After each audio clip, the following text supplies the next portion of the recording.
इससे क्या हो गया कि गलत दवाई लेने की वजह से इनके पूरे फैमिली का पित्त का प्रॉब्लम चालू हो गया और वो इतना बढ़ गया, इन्होंने तो सर्वाइव कर लिया उस पर से थोड़ा बहुत, लेकिन इनकी जो वाइफ थी, मैं आपको लिख के देता हूँ, अगर ये उनकी आदत नहीं छोड़ते तो दुनिया का कोई डॉक्टर इनको ठीक नहीं कर सकता था। आपने इनको बोला कि गिलोय एक बार स्टॉप कर दीजिए, लेकिन गिलोय भी एक औषधि रूप है। क्योंकि हर एक दवाई की ऊर्जा होती है और वो ऊर्जा अगर एक सीमित मात्रा से ज्यादा अगर आपके शरीर में बढ़ गई तो फिर वो पित्त विकृत करेगा ही करेगा। दवाई को दवाई के रूप में लीजिए, ना कि भोजन के रूप में लीजिए। 5-6 महीने के बाद मैंने बोला मुझे भी बहुत तकलीफ होती है डाइजेशन, जबकि मेरे पास घर पे गाय है। तो ये जब आपके पास आए डाइजेशन का इशू लेके, तो आपने उनको पंचगव्य का क्या दिया? गौ माता के सानिध्य में रहने के बावजूद भी अगर इनको ये प्रॉब्लम है तो कुछ तो जीवन शैली में प्रॉब्लम है। और इनका क्या प्रॉब्लम था कि कोई भी अगर पित्त हो गया तो वो उनके बेले तक आ जाता था, ऊपर तक, और वो चिपक जाता था। उसको निकलने के लिए आयुर्वेद की जो दवाइयाँ है, जो दशमूलारिष्ट, अभयारिष्ट, थोड़ा स्ट्रेंथ आने के लिए तुलसी और हल्दी की जो टैबलेट बनी जाती है पंचगव्य में, तो फिर वो चालू की। उसके बाद अमृत आपके सामने खड़ा रहता है, लेकिन उसको लेना किस मात्रा में है वो मालूम नहीं पता रहा। तो बस वो उसका मैंने इनको दिशा दे दी, इनका जीवन एकदम सुजलाम सुफलाम हो गया। तो कितने दिन में आपका ये प्रॉब्लम खत्म हो गया? 2-2.5 महीने में ही फर्क है। 2-2.5 महीना में रिजल्ट दिखने लग गया। हमारा ये कहना है पेशेंट को, जिस दिन से आपको लगेगा कि अभी मैं ठीक हो गया हूँ और मुझे आगे दवाई की जरूरत नहीं है, तो उसी दिन से आपकी चिकित्सा स्टॉप। नमस्कार, जय गौ माता। कैसे हैं आप? आज एक केस ले रहे हैं पंचगव्य से। इनकी और इनकी वाइफ का जो ट्रीटमेंट हुआ है वो खुद बताएंगे कि इनको क्या डाइजेशन का प्रॉब्लम था, इनकी वाइफ को क्या पित्त का प्रॉब्लम था और कैसे क्योर हुआ है पंचगव्य चिकित्सा से। पंचगव्य चिकित्सा आयुर्वेद का एक पार्ट है जिसमें देसी गाय के मदद से औषधि बनती है और उससे ट्रीटमेंट करते हैं। हमारे साथ डॉक्टर बालकिशन जी जुड़े हैं जो ये प्रैक्टिस पुणे में करते हैं, महाराष्ट्र में। तो इनके काफ़ी पेशेंट्स को ये क्योर किए हैं और साथ साथ में गायों के प्रति भी प्रेम जगाए हैं, क्योंकि ये गाय ही सारा ट्रीटमेंट करती है। तो आपसे जानेंगे कि क्या प्रॉब्लम था आपको डाइजेशन का, कितने दिन से हो रहा था, और सबसे पहले आप परिचय में कैसे आए पंचगव्य के? हमारे पास देसी गोट्स 31 साल से पहले से है घर पे, अभी इधर सिटी में। और मैं फील्डो और अखिल भारतीय प्रैक्टिकल और हमारा आरएसएस संघ के माध्यम में पहले से जुड़ा हुआ। फिर बाद में डॉक्टर जी के बारे में बहुत सुना था मैंने, और यही पे रहते पूना में सांगी में मानने था, है भी सांगी में, और सांगी का ये न्यूज़। तो फिर बहुत कौन से इनका नाम सुना था, इन्होंने जो कोविड हुए था उस टाइम में बहुत काम किया था। तो फिर इनकी पब्लिसिटी थी और मैं भी जानना चाहता था कि कौन है डॉक्टर यन है, ये ऐसे वैसे बहुत सुना था। तो फिर एक दिन योगा योग से इनकी मेरी बात हो गई। फिर उसके बाद में 5-6 महीने के बाद मैंने बोला मुझे भी बहुत तकलीफ होती है डाइजेशन में, जबकि मेरे पास घर पे गाय है, मेरे पास दूध है, घी है, सारी चीज़ें हैं, पर मैं नहीं कर पाता मेंटेन। डाइजेशन नहीं होता है, 2-2 3-3 4-4 बार जाना पड़ता है पेट साफ पानी। तो ये बोले आप आ जाइए। तो फिर मैं मेरी वाइफ यहाँ पे आ गई। तो इन्होंने मुझे कितने सालों से थी आपकी डाइजेशन की प्रॉब्लम? बहुत पुरानी थी, बहुत ही सकता उतनी ध्यान में नहीं मुझे, इतने सालों से, मतलब सालों से थी? सालों से। और उसकी वजह से मुझे बैक पेन का भी तकलीफ होने चालू हो रहा था। तो फिर उन्होंने बताया डॉक्टरों ने कि आप उसमें वह दूध दिया था, कुछ घरे उसके भी बताए थे, और द्राक्षा से अभयारिष्ट हैं, और मेडिसिन दिए थे, गोली दी थी आयुर्वेद, तुलसी टैबलेट्स दी थी। तो मैंने तो पूरी ख़त्म नहीं की, बट मैंने कोर्स आधा तक ही किया। तो मुझे बहुत अच्छा लगने लगा था। दवाई के साथ श्रद्धापूर्वक बाकी सारे भी चीज़ें की थी, जैसे भागवत पढ़ते हैं या, तो उसमें मेरा दवाई के प्रति और भी अच्छा ये था, देखने का तरीका था।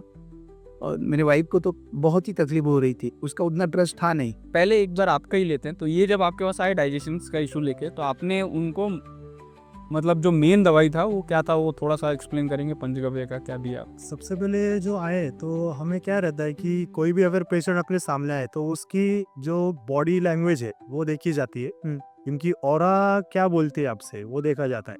तो मैंने सबसे पहले देखा तो इनका चेहरा और एक तरीके से बॉडी देखा जाएगा तो वो सूखा हुआ लगा मुझे, तो मतलब ड्राइनेस बहुत लगा। तो इससे मुझे पता चला कि थोड़ा मतलब ज्ञान हो जाता है, तो मुझे पता चला कि इनके हाथों में भी ड्राइनेस होगा, इसकी वजह से इनका डाइजेशन कम है और इनका अग्नि भी मंद है। और इनका मैंने फिर लाइफ स्टाइल चेक किया, इनकी जीवन शैली चेक की कि आप कैसे काम करते हो, क्या करते हो, क्योंकि गौ माता के सानिध्य में रहने के बावजूद भी अगर इनको ये प्रॉब्लम है तो कुछ तो प्रॉब्लम के जीवन शैली में प्रॉब्लम है।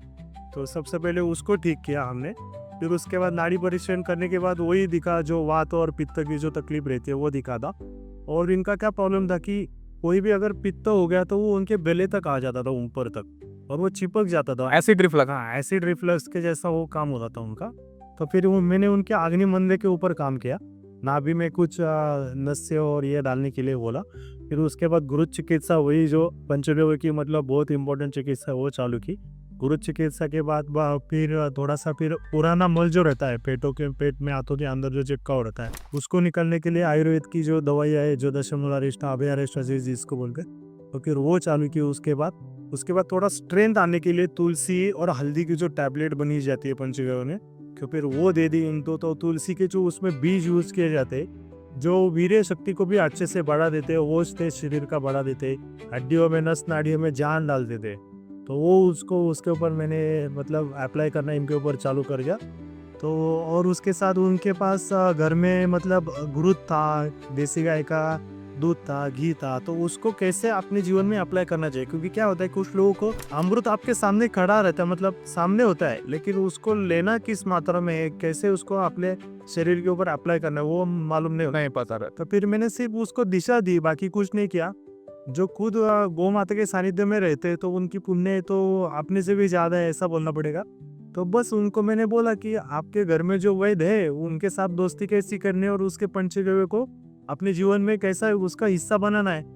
बस वो उसका मैंने इनको दिशा दे दी, तो इनका जीवन एकदम सुजलाम सुफलाम हो गया उससे। तो कितने दिन में आपका ये प्रॉब्लम खत्म हो गया? मुझे 2-2.5 महीने में ही पड़ा। 2-2.5 महीना में रिजल्ट दिखने लग गया। तो अभी दवाई आप कंटिन्यूस लेते हैं कि अभी मैंने भाव नहीं कर दी क्योंकि जरूरत नहीं पड़ी, बस ठीक ही हो गया था मेरे से। क्या बात? अपना एक सिद्धांत है पंचगव्य चिकित्सा में, हम कभी भी पेशेंट को टारगेट नहीं देते कि आपको 6 महीना दवाई लेना है या आपको 1 साल तक दवाई लेना है।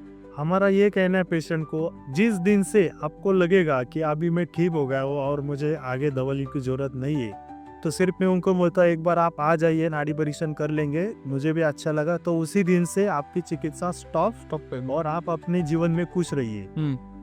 क्योंकि आपने को हर एक घर में जाना है, एक ही पेशेंट के ऊपर 6 महीने तक नहीं खेलते बैठना है अपने को। 130 करोड़ लोग संख्या का देश है अपना, उसमें से कम 80-90 करोड़ अपने हिंदू लोग हैं जो गौ माता को और उनके पंचगव्य को मानते हैं। तो इतने लोगों तक अपने को गौ माता के पंचगव्य और उसके चिकित्सा को पहुंचाना है, तो उसमें टाइम पास करने के लिए अपने पास समय भी नहीं है उतना। तो जितना हो सके हम पेशेंट को कम से कम समय में ठीक करके उनको उनकी लाइफ में अच्छे से प्रवास करने के लिए छोड़ देते हैं। क्या बात है। अभी नेक्स्ट अपने जो जहाँ मैंने रोका था कि आपके वाइफ के बारे में आप कुछ बता रहे थे, तो वो उनको पित्त का बहुत प्रॉब्लम था, जैसे सो नहीं पाते थे, नाखून से लेके सिर तक, बालों तक पूरा खुजली जैसा हो जाता, पूरा एक 4-5-6 दिन वैसे प्रॉब्लम होता है। उसके बाद हमें डॉक्टर ने के पास आके बताया कैसे से प्रॉब्लम था।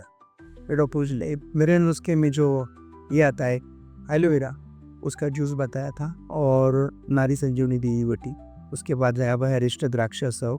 तो इसमें आपको क्या लगा जब इनकी वाइफ विजिट की थी, एक्चुअल में उनको पित्त का प्रॉब्लम था कि क्या प्रॉब्लम था आपने जो डायग्नोस किया था? इनका एक मजेदार मतलब लाइफ का किस्सा है, मैं आपको बताता हूँ। ये जो फैमिली मेरे पास आ गए, तो मैंने इनकी नाड़ी चेक की, मतलब इनके ये अभी जो सुभाष जी बैठे, इनकी नाड़ी चेक की, इनकी वाइफ की भी नाड़ी चेक की, दोनों की नाड़ी में सेम मुझे दोष दिखा, पित्त का विद्रुति का।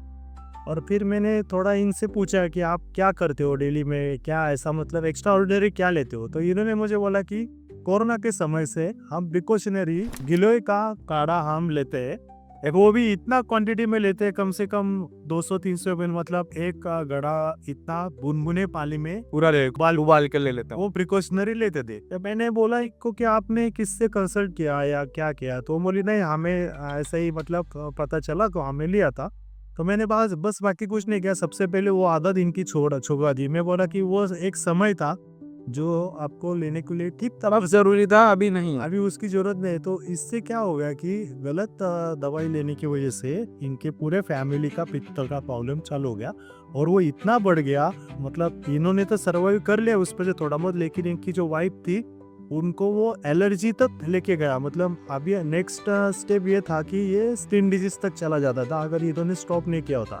जिस दिन से इन्होंने काढ़ा लेना वो बंद कर दिया, उसके अगले दिन से इनको मतलब उसका प्रॉब्लम कम हो गया। थोड़ी बहुत जो दवाई की ज़रूरत थी वो पंचगव्य ने इनकी दवाई पूरी की और ये आसानी से उसमें से बाहर निकल गए। नहीं तो मैं आपको लिख के देता हूँ, अगर ये उनकी आदत नहीं छोड़ते तो दुनिया का कोई डॉक्टर इनको ठीक नहीं कर सकता था। ये अपनी पंचगव्य की खासियत है कि आपकी जीवन शैली में आपको क्या बदलाव करना चाहिए, क्या खाना चाहिए, क्या वर्ष करना चाहिए, क्या पथ्य पालना चाहिए, ये सब का हम अच्छे से मार्गदर्शन लोगों को देते हैं ताकि लोग एक टिप्स ले लो। उसमें से जल्दी से बाहर निकल सके। अभी इसमें एक चीज मैं इंटरप्ट कर रहा हूँ कि आपने इनको बोला कि गिलोय एक बार स्टॉप कर दीजिए, लेकिन गिलोय भी एक औषधि रूप है, वो ले रहे हैं, तो गिलोय के क्या साइड इफेक्ट्स इनको हो रहे थे? गिलोय इतना पित्त बढ़ा सकता है क्या एक्चुअल में? मतलब आपने क्या देखा ऐसा? क्योंकि लोग हर कोई बोलते हैं कि कुछ भी बीमारी हो गया, इम्यूनिटी बढ़ाना हो, गिलोय गाल के पी लो। देखिए, गिलोय को अपने भारत के अमृत संजीवनी कहा जाता है। आयुर्वेद की भाषा में अगर बोला जाए तो गिलोय को राष्ट्रीय आयुर्वेदिक औषधि का सम्मान दिया गया है। कितनी सुंदर दवाई गिलोय है। लेकिन आयुर्वेद में एक वाक्य बोला जाता है, अति सर्वत्र वर्जते। कोई भी दवाई या कोई भी चीज का अगर आप अति करेंगे ज्यादा ले लिए तो तो खराब। आपके लिए विष का कार्य भी कर सकते, ऐसा है। अभी कौन सी भी आप दवाई ले लो, अगर उसका अति सेवन करोगे तो वो आपके लिए हानिकारक है, क्योंकि अपने शरीर की एक मर्यादा है, वो उसी मर्यादा तक ही उसको एब्सॉर्ब कर सकता है या एक्सेप्ट कर सकता है। उसके बाद अगर आप उसको अनावश्यकता से ज़्यादा देंगे तो उसका आपको मतलब आप उसको आसान भाषा में साइड इफेक्ट बोल लीजिए या रिवर्स रिएक्शन बोल लीजिए, वो तो होना ही है। क्योंकि हर एक दवाई की ऊर्जा होती है, और वो ऊर्जा अगर एक सीमित मात्रा से ज़्यादा अगर आपके शरीर में बढ़ गई तो दिक्कत हो सकती है, रिफ्लेक्ट भी हो सकती है। ये मतलब विधि लिखित है, इसमें ये प्रकृति का नियम है, अति सर्वत्र वर्जते। उसको ना आप बदल सकते हैं ना हम बदल सकते हैं। वो प्रकृति का वो एक डेडलाइन है, सबके लक्ष्मण रेखा है, उसको लांघना नहीं है। वैसे आयुर्वेद में भी एक लक्ष्मण रेखा है, उसको भी हमें लांघना नहीं है। इसीलिए वैद्य की सलाह से पहले आप लेंगे तो वो आपको वो ज्यादा बेनिफिट देगा। सही समय बताएगा आपको कि कहाँ पे लेना है और कहाँ पे रुकना है। अगर आप नहीं रुकेंगे दूसरी तकलीफ चालू थी। वैसे ही मैंने गोआर्क के बारे में भी बोला है, अगर आप कंटिन्यूसली लेंगे तो आपको पित्त की प्रॉब्लम पड़ सकती है, पित्त की पथरी तक हो जाती है। आप बोलेंगे मैं तो गोआर्क पीता हूँ, इतना कैसे हो गया? फिर इससे तो ये होता है क्योंकि एक सर्टेन लेवल के बाद आपके शरीर में उष्णता इतनी बढ़ जाती है तो फिर वो पित्त विकृत करेगा ही करेगा। दवा को दवा के रूप में ले, दवाई को दवाई के रूप में लीजिए, ना कि भोजन के रूप में लीजिए।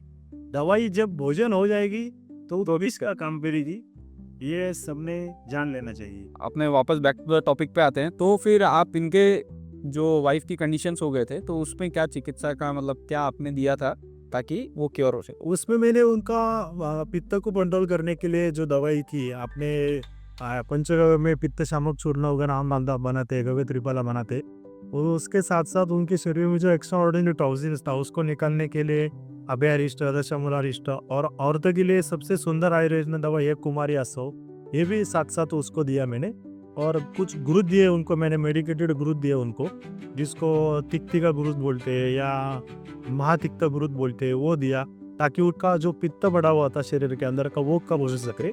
उसमें उनको मैंने छाछ पीने की सलाह दी, जो देसी गाय का ताज़ा छाछ रहता है वो भी दिया उनको। 1500 दिया, तो उससे उनका पित्त भी तो कंट्रोल। छाछ ले सकते हैं पित्त में? छाछ तो थोड़ी खट्टा होता है। छाछ खट्टी नहीं लेनी चाहिए कभी भी फ्रेश छाछ। फ्रेश चाय के अंत ले सकते हैं। दही में अगर आप 2 गुना पानी डालेंगे तो वो खट्टा नहीं लगेगा, तो वो आप आराम से ले सकते। लेकिन वो दूसरे दिन खट्टा हो जाता है या तो सूर्यास्त के बाद खट्टा होने की प्रोसेस चालू हो जाती है, तो उसको नहीं लेना। नहीं है। फ्रेश छाछ कभी भी खट्टी नहीं होती और वो पित्त शामक रहती है, पित्त वर्धक नहीं रहती है। तो दिया, नारियल पानी को अच्छे से उसको पीने को लोग बोला, और पथ्य अच्छे से बोल दिया, मतलब तीखा नहीं खाना है, मूंगफली नहीं खाना है, जो पित्तवर्धक जो चीज़ है वो नहीं खाना। तो उसके बाद फिर अपना वापिस पंचगव्य का रामबाण जो आता है नारी संजीवनी, वो दिया, तो वो एकदम आसानी से उसमें से बाहर आ गए।